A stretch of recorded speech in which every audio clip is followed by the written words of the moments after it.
Hello student.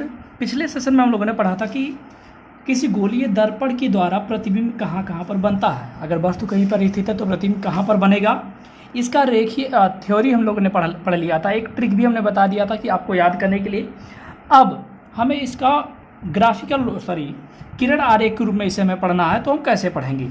ठीक है, तो किरण आरेख से पहले मैं कुछ रूल्स पढ़ा रहा हूँ, पहले उस रूल को देखते हैं।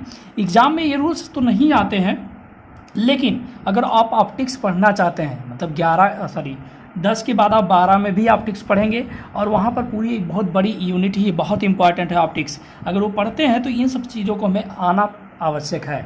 अगर ये हमें आते हैं तभी हम उसे सॉल्व कर सकते हैं, तभी हम उसका चित्र बना सकते हैं। ठीक है, तो सबसे पहले हम हेडिंग को समझते हैं।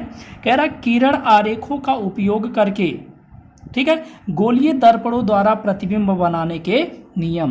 यानी गोलीय दर्पण से जो प्रतिबिंब बनाया जाता है उसके क्या क्या रूल्स हैं। कुछ तो रूल्स होंगे, उसी रूल्स को फॉलो किया जाएगा। ऐसा नहीं कि चाहे जैसे प्रतिबिंब बन जाए। तो सबसे पहला रूल हमारे पास होता है कि प्रतिबिंब प्राप्त करने के लिए, प्रतिबिंब प्राप्त करने के लिए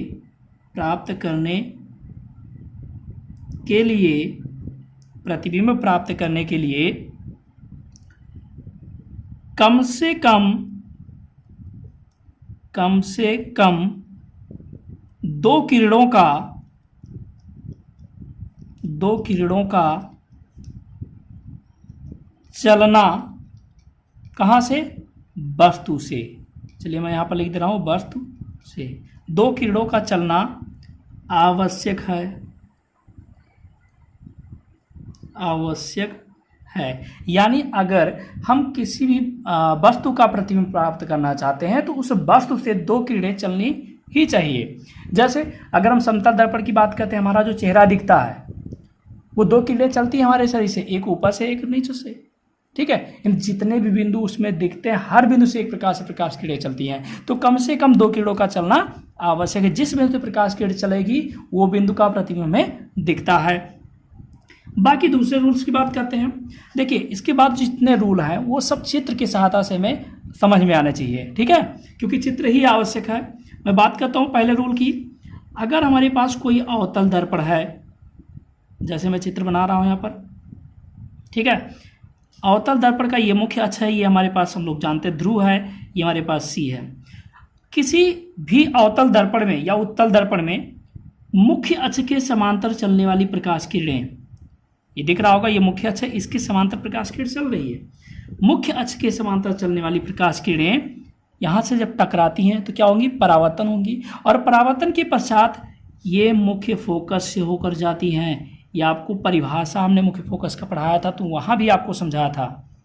तो एक रूल हमारा ये बना कि मुख्य अक्ष के समांतर चलने वाली प्रकाश किरणें परावर्तन के पश्चात कहाँ से जाती हैं, मुख्य फोकस से जाती हैं।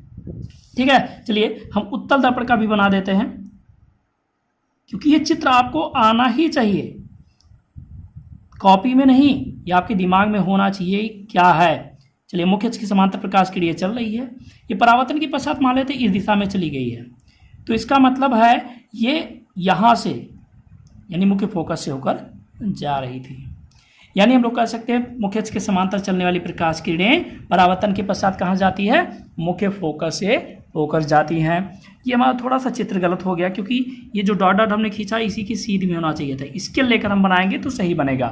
बहुत सारे स्टूडेंट्स ये गलतियाँ करते हैं चित्र को बनाने में, उन्हें लगता है ऐसे कोई भी लाइन खींच दिया जाए, जो कि गलत है। मेरे पास स्केल इस समय नहीं है, हम स्केल लेकर इसको पीछे की तरफ ही बढ़ाएंगे। ठीक, चलिए ये दूसरा रूल हो गया। तीसरे रूल की बात करते हैं कि जो प्रकाश किरणें, मैं अवतल दर्पण का ही केवल बना रहा हूं, आपको उत्तल का भी उसी तरह से सोचना है। जो प्रकाश किरणें फोकस से होकर आती हैं, फोकस से होकर जाती हैं, जैसा कि मैं दिखा रहा हूं। मान लीजिए वस्तु यहाँ से प्रकाश किरण से फोकस से होकर जा रही थी, तो जो प्रकाश किरण फोकस से होकर जाती है वो परावर्तन के पश्चात क्या हो जाएगी, मुख्य अक्ष के समांतर हो जाएगी। यानी देखा जाए तो इसी का अपोजिट है, ये अपोजिट है कि नहीं है, ये दोनों एक दूसरे के अपोजिट हैं। यानी जो समांतर चलेगी वो मुख्य फोकस से होकर जाएगी, और ये क्या कह रहा, जो मुख्य फोकस से होकर जाएगा वो क्या हो जाएगा, समांतर हो जाएगा। ठीक, चलिए चौथे रूल की बात कर लेते हैं। चौथा रूल हमारा कहता है जो प्रकाश किरण,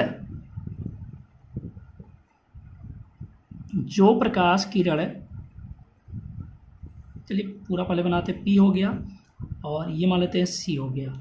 जो प्रकाश किरण वक्रता केंद्र से होकर आता है, आपतित होता है, ये वक्रता केंद्र था, इसी वक्रता केंद्र से होकर गया, ठीक है, वो परावर्तन के पश्चात सीधे उसी मार्ग से लौट जाएगा। हम लोगों ने परावर्तन का नियम पढ़ा था, अभिलंबोत जो प्रकाश किरण गिरती है वो उसी मार्ग से सीधी लौट जाती है। आपको याद होगा, अगर नहीं याद है तो आप पीछे जाकर के परावर्तन के नियम पहले उसे पढ़िए आप लोग, परावर्तन जहाँ पर हमने पढ़ाया था, ठीक है, थंबनेल में भी आपको मिल जाएगा। तो वहाँ से अगर देखेंगे तो ये हमारी अभिलंबोत प्रकाश किरण आ रही है। अब हम कैसे माने अभिलंबोत आ रही है, हम लोगों ने अभी पढ़ेंगे 10th में मैथ में, एक प्रमेय मिलेगा कि कोई भी अगर वृत्त है, ठीक है, उस वृत्त के केंद्र से उसके परिधि को कहीं पर भी मिला दिया जाए तो वहाँ पर स्पर्श रेखा जो रहेगी उस पर क्या बनाएगा, 90 अंश का कोण बनाएगा। तो अगर देखा जाए तो ये एक प्रकार का वृत्त ही तो रहा होगा, ये उसका केंद्र है, उसके केंद्र से कहाँ पर मिला गया, परिधि पर मिला गया। जो चित्र यहाँ पर आपको आसानी से दिख रहा है, लंबवत दिख रहा है ये 90 अंश, वो यहाँ पर आपको नहीं दिख रहा क्योंकि ये पूरा इमेज नहीं है, ठीक है। अगर पूरा इमेज बना दें ऐसे कुछ और तब मिलाते हैं तब यहाँ पर आपको 90 अंश दिखेगा, क्योंकि एक स्पर्श रेखा से खींचने पर। तो पहला रूल हमारा हुआ जो समांतर चलेगा वो मुख्य फोकस से जाएगा। दूसरा हम लोगों ने पढ़ा जो मुख्य फोकस से होकर जाएगा वो कहाँ कैसा हो जाएगा, समांतर हो जाएगा। चौथा हमने पढ़ा कि जो प्रकाश किरण वक्रता केंद्र से होकर जाएगा वो उसी मार्ग से वापस लौट जाएगा, ठीक है। चलिए एक और देख लेते हैं, पांचवा क्या कहता है कि अगर कोई प्रकाश किरण सीधे इसके ध्रुव पर आकर गिरता है, यहाँ पर ध्रुव पर आकर गिरता है तो ये क्या करेगा, इधर की तरफ चला आएगा परावर्तित होकर, ये कोण हमारा I कहलाएगा, ये कोण हमारा क्या हो जाएगा, R कहलाएगा। आपको ये चित्र अगर परावर्तन जब हम लोगों ने पढ़ा था, इस चित्र को अगर इधर से देखते हैं आप लोग, यहाँ से देखेंगे तब ये सेम वही चित्र आपको दिखेगा, ठीक है। तो हमें याद रखना है ये 5 रूल्स हैं जो कि किसी भी गोलीय दर्पण के द्वारा प्रतिबिंब बनाने के लिए आवश्यक होते हैं, ठीक है। ये जरूर आपको याद होना चाहिए। और मैं कहूँगा केवल ये दर्पण के लिए ही नहीं, गोलीय दर्पण के लिए नहीं, लेंस में भी इन सब की हमें आवश्यकता पड़ती है, ठीक है। चलिए इस क्लास में इतना ही, आगे हम लोग पढ़ेंगे अवतल दर्पण के द्वारा प्रतिबिंब का बनना। जो आप लोगों ने थ्योरी पढ़ा था उसका किरण आरेख हम पढ़ेंगे, ठीक है। इसका नोट्स आपको मिल जाएगा वीडियो के लास्ट में एकदम से। अब इसे शेयर कर सकते हैं अपने दोस्तों के साथ जो भी पढ़ना चाहते हैं, ठीक है। चलिए।